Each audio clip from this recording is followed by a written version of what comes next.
नमस्कार। गृह विज्ञान विषय के इस YouTube चैनल पर सभी का स्वागत है। जैसा कि हम अध्ययन कर रहे थे पिछले इस चैप्टर के पार्ट में न्यूट्रिशन ड्यूरिंग प्रेगनेंसी, गर्भावस्था में पोषण। इस अध्याय में हमने अभी तक जो अध्ययन किया है वह गर्भावस्था क्या होती है, क्या गर्भावस्था की अवस्थाएं हैं, या हम यूँ कहें कि जो गर्भकाल 9 माह का होता है उसे किन किन अवस्थाओं में बांटा गया है। और इसी के साथ जो महत्वपूर्ण बिंदु पर हमने चर्चा करी थी कि गर्भावस्था में होने वाले शारीरिक परिवर्तन क्या क्या हैं। तो उन शारीरिक परिवर्तनों को देखते हुए आज हम अध्ययन करेंगे कि गर्भावस्था में पोषक तत्वों की मांग क्या होती है।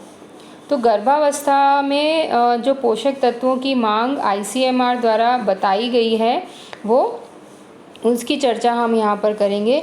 तो न्यूट्रिशनल रिक्वायरमेंट ड्यूरिंग प्रेगनेंसी, इसके अंदर हम चर्चा करेंगे कि गर्भावस्था में क्योंकि जो शारीरिक परिवर्तन होते हैं उनका अध्ययन हम कर चुके हैं और उन्हीं परिवर्तनों के कारण गर्भावस्था में जो पोषक तत्वों की मांग है वो एक सामान्य महिला के तुलना में थोड़ी सी परिवर्तित होती है, या हम यूँ कहें कि गर्भावस्था में पोषक तत्वों की मांग बढ़ जाती है।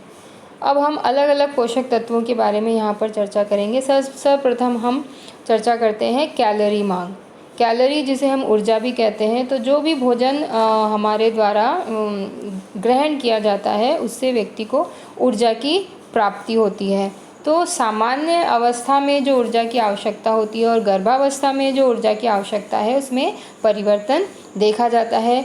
इसको हम कोरिलेट कर सकते हैं कि गर्भावस्था के समय जब हमने पढ़ा था कि शारीरिक परिवर्तन होते हैं और उसमें वजन में वृद्धि गर्भावस्था में होती है, और पूरे गर्भकाल में जब 9 माह का गर्भकाल पूर्ण होता है तो उस अवस्था तक आते आते गर्भवती माता का जो औसत वजन है वो लगभग 10 से 12 किलो तक बढ़ जाता है। तो जब वजन में वृद्धि होती है तो कैलोरी की जो मांग है, कैलोरी की जो आवश्यकता है वह भी बढ़ जाती है। तो जैसा कि आप इस टेबल में देख रहे हैं कि जो गर्भवती माता है उसे 3 क्रियाशीलता के आधार पर 3 वर्गों में विभाजित किया गया है। साधारण क्रियाशील गर्भवती माता, मध्यम क्रियाशील गर्भवती माता और अधिक क्रियाशील गर्भवती माता। तो जो साधारण क्रियाशील गर्भवती माता है उसे प्रतिदिन 2250 किलो कैलोरी की आवश्यकता होती है, और उसी तरह से जो मध्यम क्रियाशील गर्भवती माता है उसे प्रतिदिन 2580 किलो कैलोरी की आवश्यकता होती है, और अधिक क्रियाशील गर्भवती माता को 3200 किलो कैलोरी की आवश्यकता होती है। तो इस प्रकार जो ये आवश्यकताएं बढ़ गई हैं, ये सामान्य क्रियाशील महिला की में अगर 300 किलो कैलोरी जोड़ दिया जाए तो ये बढ़ी हुई मात्राएं प्राप्त होती हैं। अब हम बात करते हैं साधारण क्रियाशील गर्भवती महिला। वैसे तो हमने विगत अध्याय में ये पढ़ा है कि क्रियाशीलता के आधार पर व्यक्ति को 3 कैटेगरी में डिवाइड किया गया है, साधारण, मध्यम और अधिक। तो जिस प्रकार की उनकी क्रियाशीलता होती है उसी आधार पर उनकी ऊर्जा की आवश्यकताएं होती हैं, क्योंकि जैसी उनकी क्रियाएं होती हैं उसी के अनुसार ऊर्जा का आउटपुट होता है या ऊर्जा का व्यय होता है। तो जिस प्रपोर्शन में ऊर्जा का व्यय होता है उसी प्रपोर्शन में ऊर्जा का इंटेक भी किया जाना आवश्यक है। तो यह जो अवस्था है गर्भवती अवस्था, जिसे एक स्पेशल फिजियोलॉजिकल कंडीशन बोला जाता है, तो इस अवस्था में गर्भवती माता की ऊर्जा की जो मांग है वह बढ़ जाती है, और ICMR द्वारा ये मात्राएं यहाँ पर बताई गई हैं। इसके बाद हम चर्चा करते हैं दूसरा पोषक तत्व प्रोटीन। तो प्रोटीन जो है वह भी अतिरिक्त मात्रा में गर्भवती स्त्री को दिया जाना अत्यंत आवश्यक होता है, क्योंकि इस समय गर्भवती स्त्री के वजन में वृद्धि होती है, और जो शारीरिक परिवर्तन देखे जाते हैं उसमें जो उसका गर्भाशय के आकार में वृद्धि हो रही है, भ्रूण जो उसके गर्भाशय में पल रहा है क्योंकि वो प्रोटीन पर ही निर्भर है, कोशिकाओं का निर्माण हो रहा है, कोशिकाओं का विभाजन हो रहा है जो पूरी तरह से प्रोटीन पर निर्भर होता है। तो इन सब कारणों के कारण जो प्रोटीन की मांग है या प्रोटीन की आवश्यकता है वह साधारण अवस्था में महिलाओं की जो प्रोटीन की आवश्यकता है उससे यह बढ़ जाती है। और जैसा कि आप यहाँ टेबल में देख रहे हैं, साधारण क्रियाशील महिला को प्रतिदिन 82.2 ग्राम प्रोटीन की आवश्यकता होती है। मध्यम क्रियाशील जो महिला है उसे भी 82.2 ग्राम प्रोटीन प्रतिदिन की आवश्यकता है, और अधिक क्रियाशील महिला उसे भी 82.2 ग्राम प्रोटीन की आवश्यकता होती है।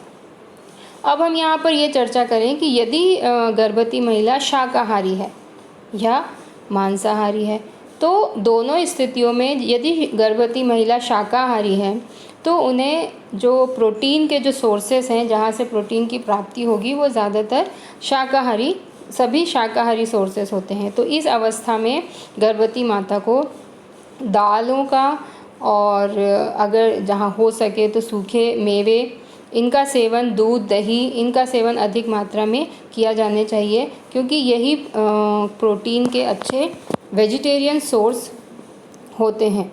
और इसी के अतिरिक्त अगर मांसाहारी है गर्भवती महिला या नॉन वेजिटेरियन है, तो वह मांस, मछली, अंडे का भी सेवन कर सकती हैं, जो कि प्रोटीन के बहुत अच्छे सोर्स हैं और इनसे गुड क्वालिटी प्रोटीन मिलता है। तो इस प्रकार जब गर्भावस्था में आहार नियोजन किया जाता है तो उस समय इन सब बिंदुओं पर विशेष ध्यान रखा जाता है, क्योंकि प्रोटीन की आवश्यकताएं बढ़ रही हैं, तो उसके भोजन में उन भोज्य पदार्थों को सम्मिलित किया जाना अत्यंत आवश्यक है जिनसे प्रोटीन अधिक मात्रा में प्राप्त हो सके।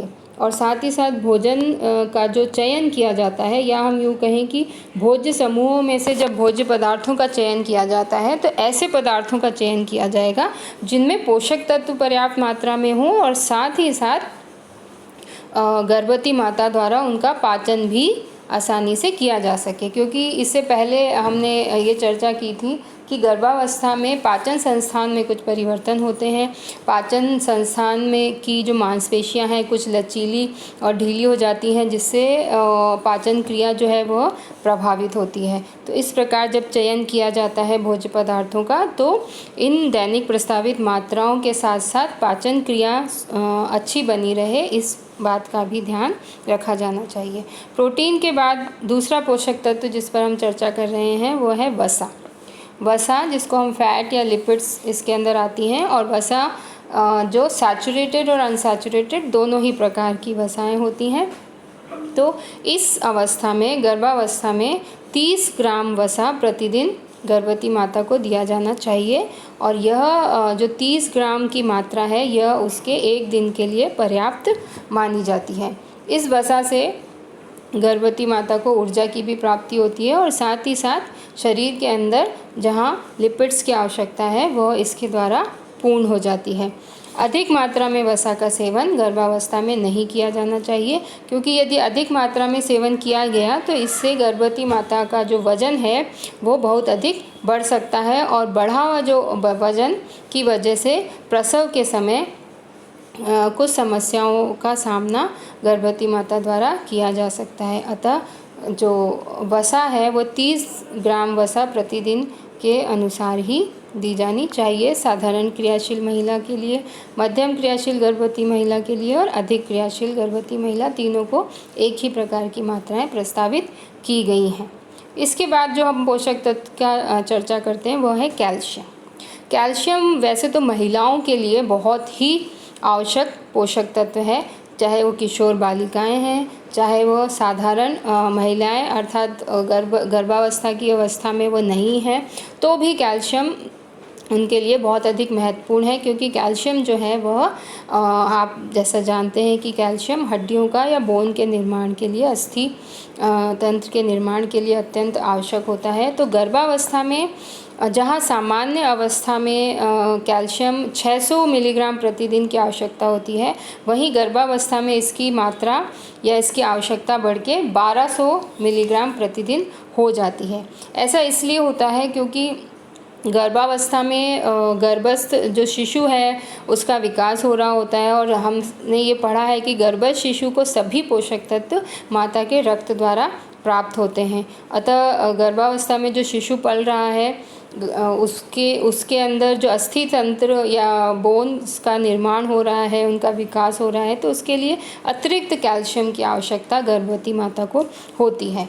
और अगर क्रियाशीलता के आधार पर देखा जाए तो साधारण क्रियाशील गर्भवती माता, मध्यम क्रियाशील गर्भवती माता और अधिक क्रियाशील गर्भवती माता, तीनों को ही 1200 मिलीग्राम कैल्शियम प्रतिदिन दिया जाना अत्यंत ही आवश्यक है। इसके बाद बात आती है कि कैल्शियम के मुख्य सोर्सेस क्या हैं। तो कैल्शियम के सोर्सेस क्या हैं, कैल्शियम किन भोज्य पदार्थों से प्राप्त होता है, इन सबको हम विगत कक्षाओं में पढ़ चुके हैं। तो कैल्शियम जो है मुख्य रूप से दूध से बने पदार्थों में, हरी पत्तेदार सब्जियों में पर्याप्त मात्रा में पाया जाता है। दूध, दही, पनीर, छाछ, ये सारे ऐसे भोज्य पदार्थ हैं जिनमें कैल्शियम प्रचुर मात्रा में पाया जाता है। तो गर्भकाल में माता को दूध और दूध से बने पदार्थों का अधिक मात्रा में सेवन किया जाना चाहिए। साथ ही साथ हरी पत्तेदार सब्जियों का सेवन किया जाना चाहिए। इसके पश्चात भी यह देखा जाता है कि कैल्शियम की कमी हो जाती है गर्भवती महिलाओं में, तो डॉक्टर द्वारा बताए गए जो कैल्शियम की डोज बताई गई है या कैल्शियम की टैबलेट सजेस्ट करी हैं, उन्हें रेगुलरली उनका इंटेक होना चाहिए ताकि शरीर में कैल्शियम की कमी ना हो। यदि गर्भवती माता के शरीर में कैल्शियम की कमी हो जाती है तो इसका सीधा प्रभाव जो गर्भावस्था में जो शिशु गर्भाशय में पल रहा है उसके ऊपर होता है। साथ ही साथ जो गर्भवती माता है उसकी जो हड्डियां हैं वह कमज़ोर हो जाती हैं और प्रसव के पश्चात घुटनों से संबंधित समस्याएं पैदा हो जाती हैं। ये हड्डियां कमज़ोर होने की समस्याएं, ऑस्टियोपोरोसिस की समस्याएं जो महिला है उसमें उत्पन्न हो जाती हैं। अतः ये अत्यंत ही आवश्यक है कि इस अवस्था में ICMR द्वारा जो दैनिक प्रस्तावित मात्राएं कैल्शियम की बताई गई हैं उन्हें लिया जाना अत्यंत आवश्यक होता है। इसके पश्चात हम दूसरे पोषक तत्व की चर्चा करते हैं जो है लौह तत्व। लौह तत्व जो है यह हीमोग्लोबिन, रक्त के अंदर पाए जाने वाले हीमोग्लोबिन के निर्माण में सहायक होता है। हीमोग्लोबिन जो होता है वो ग्लोबिन नामक प्रोटीन और आयरन, हीम आयरन से मिलकर बना हुआ होता है। तो अगर लौह तत्व पर्याप्त मात्रा में शरीर में नहीं लिया गया या हम यूँ कहें कि ICMR द्वारा जो दैनिक प्रस्तावित मात्राएं लौह तत्व की बताई गई हैं, अगर उस मात्रा में आयरन का इंटेक नहीं किया जाता है तो शरीर में लौह तत्व की कमी हो जाती है। और इसका सीधा जो प्रभाव है वह ये होता है कि अगर लौह तत्व की कमी शरीर में हुई है तो हीमोग्लोबिन का जो लेवल है वो सामान्य से कम हो जाएगा, और लेवल सामान्य से कम हुआ तो हीमोग्लोबिन हमारे शरीर का में मुख्य कार्य करता है ऑक्सीजन के वहन का, ऑक्सीजन को कोशिकाओं तक पहुंचाता है। तो अगर शरीर में ऑक्सीजन की कमी हो रही है क्योंकि हीमोग्लोबिन पर्याप्त मात्रा में ऑक्सीजन नहीं पहुंचा पा रहा है तो इसका सीधा प्रभाव कोशिकाओं की क्रिया पर पड़ेगा, और इस कोशिका की जब क्रिया प्रभावित होती है तो उससे कोशिका के अंदर जो ऊर्जा का उत्पादन हो रहा है वो प्रभावित होता है। तो इसकी वजह से अगर शरीर में लौह तत्व की कमी हो रही है तो उससे रक्त अल्पता या एनीमिया नामक रोग हो जाता है और इससे शरीर में कमजोरी आ जाती है। गर्भवती महिला में यह हीमोग्लोबिन की कमी विशेषकर देखी जाती है। इसका कारण यह है कि सभी पोषक तत्व जो हैं वो गर्भवती माता के रक्त से उसके गर्भस्थ शिशु में जाते हैं। तो लौह तत्व जो है वह भी गर्भवती माता के रक्त से होता हुआ हीमोग्लोबिन में गर्भस्थ शिशु तक पहुंचता है।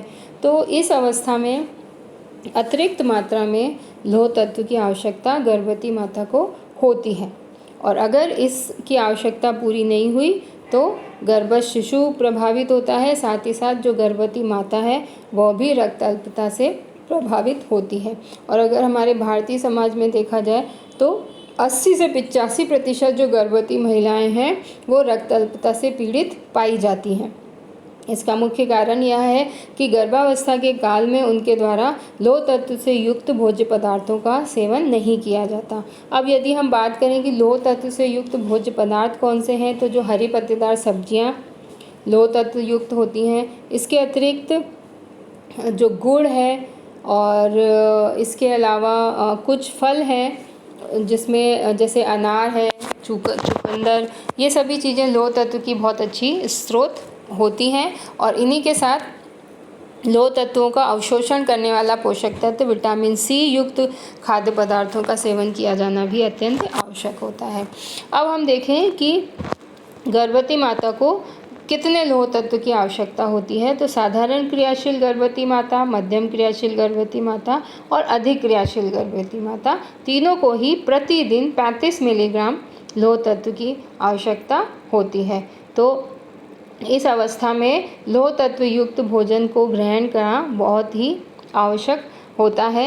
अतः गर्भवती माता को अपने आहार में हरी पत्तेदार सब्जियां, इसके अलावा गुड़, पालक, बथुआ, शलजम, चुकंदर, अनार, इस तरह के खाद्य पदार्थों का सेवन अधिक मात्रा में किया जाना चाहिए। इसी के साथ तिल देखा जाए तो काला तिल और सफ़ेद तिल दोनों ही लोह तत्व के अच्छे स्रोत होते हैं। और साथ ही साथ एक कमल डंडी आती है, कमल के फूल की डंडी, वह भी लोह तत्व का बहुत अच्छा सोर्स होती है।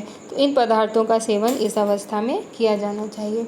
इसके अतिरिक्त अन्य पोषक तत्व जैसे विटामिन, थायमीन, नियासिन, राइबोफ्लेविन, इन सब की आवश्यकताएं भी इस अवस्था में बढ़ जाती हैं। फॉलिक एसिड, विटामिन सी, इनकी आवश्यकता भी इस अवस्था में बढ़ जाती है। तो इस प्रकार आज हमने अध्ययन किया कि गर्भावस्था में ICMR द्वारा जो दैनिक प्रस्तावित मात्राएं बताई गई हैं, उसी के अनुसार, उसी को ध्यान में रखते हुए जब गर्भवती माता के लिए आहार नियोजन किया जाता है तो इन मात्राओं को ध्यान में रखना अत्यंत आवश्यक है और इनको ध्यान में रखते हुए आहार आयोजन किया जाना चाहिए। अगले अध्याय में हम पढ़ेंगे कि जब गर्भावस्था में आहार आयोजन किया जाता है तो इन दैनिक प्रस्तावित मात्राओं के साथ साथ हमें किन बातों का ध्यान रखना चाहिए, किस प्रकार की डाइट, किस फॉर्म की डाइट गर्भवती माता को दी जानी चाहिए ताकि उसका पाचन हो सके और उसके शरीर को सभी पोषक तत्व पर्याप्त मात्रा में प्राप्त हो सके। धन्यवाद।